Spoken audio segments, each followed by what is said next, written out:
Spartans! What is your profession? This video series has been in the making for probably about 6 to 8 months. Over 35 years of experience I have, and I've seen so much crap in the gym. And this video series is going to be specifically on resistance training, and specifically the truth about what it takes to actually train. I've been in over probably 1,000 gyms in my lifetime, and the amount of stuff that I see that's going wrong in there, it's unbelievable. So I want to right all those wrongs, especially to you, my clients.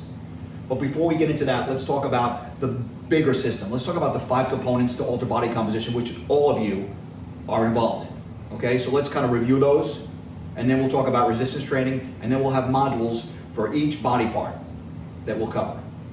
Okay, so we know that everybody wants to change their body. It's not exercise, it's not supplementation, it's not cardio, it's not food. It's a combination of all those 5 things. So let's talk about them. Number 1, proper food intake. What is proper food intake? What are the amount of calories for someone to get to their goal? What percentage of protein, carbs, and fats are going to be good for that individual? If they want to lose body fat, we put them in a deficit. But what percentage deficit it has to be? It has to be the right amount, not too little, not too much.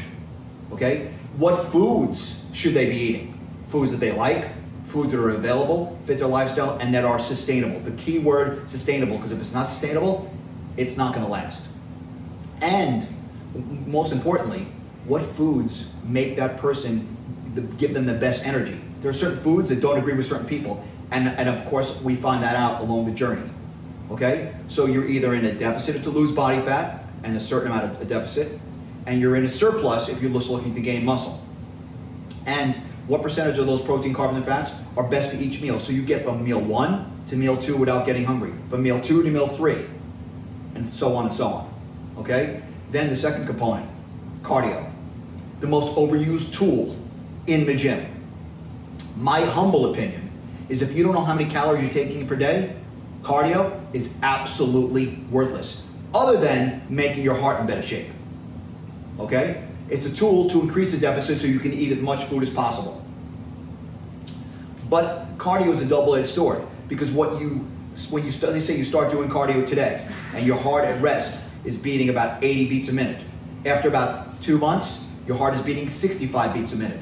So your heart is beating 15 beats a minute less every single minute of the day, all day long, which is good for your heart. But every time your heart beats, takes energy. So you're beating 15 beats a minute less every single day. So that deficit you created is now starting to close. So it has its role, but most people overdo it. You want to be able to give someone the least amount of specific work in cardio to create a change. And only change that when the body hits a plateau.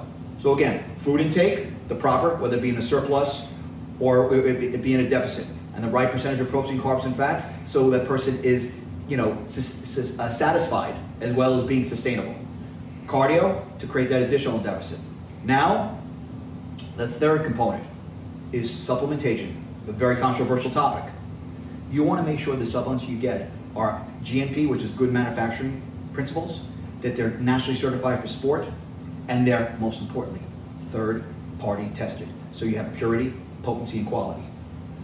The last thing, which nobody really talks about, is delivery.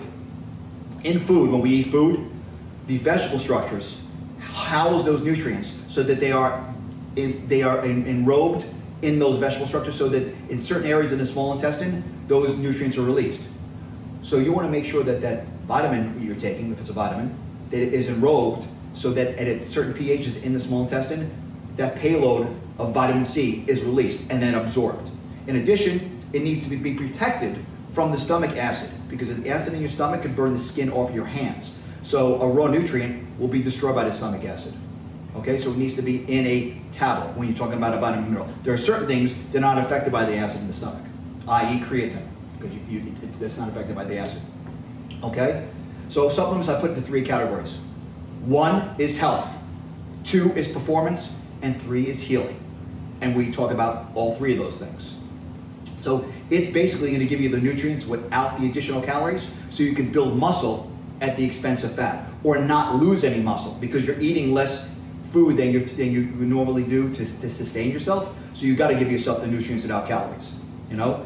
But again, from a FDA regulated facility, third party tested, good manufacturing principles, and nationally certified for sport.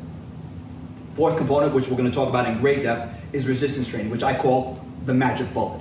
Why? Is because if you're weight training correctly, you can augment a plateau. And we'll talk about weight training correctly so that you do not get hurt and that you can build muscle.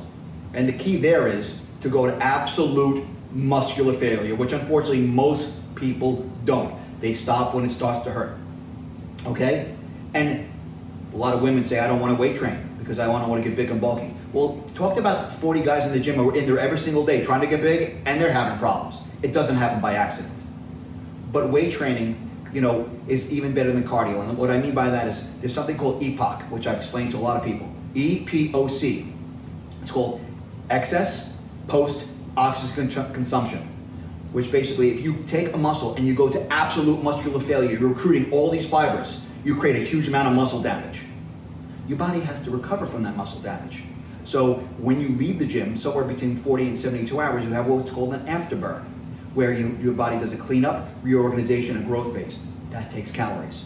That can augment the plateau that occurs from the cardio or your body adapting to those calories. The fifth most important component is me. Someone who individualizes those above four components, and the key is manipulates it over time when necessary.